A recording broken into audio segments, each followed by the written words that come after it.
At isa pang sabwata na nadiskubi po ay ang pagtanggi ng investigador na iparapintes ang 6 na pulis na involved sa operasyon.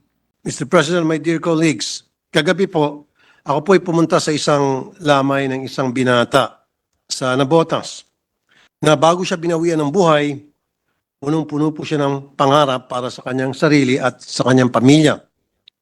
Ito po ay si Gerald Jemboy Baltasar na pinatay ng mga Navotas PNP dahil sa mistaken identity.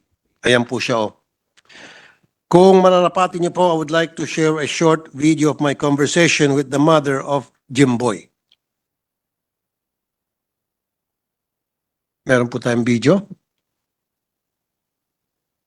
Na pumunta rin po doon na. Meron po mga SWAT na pumunta rin po doon na. Nakatutok po doon sa bangka. Ang inaano ko, baka SWAT po yung nakapatay sa anak ko kasi sa ulo po yung tama niya eh.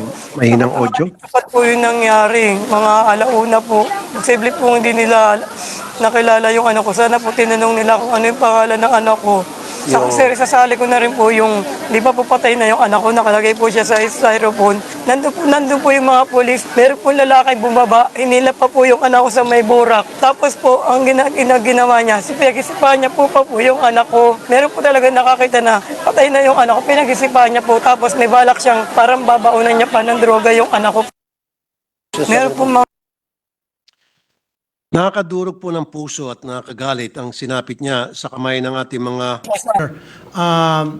ang sinasuggest ko rin, on a yearly basis, kailangan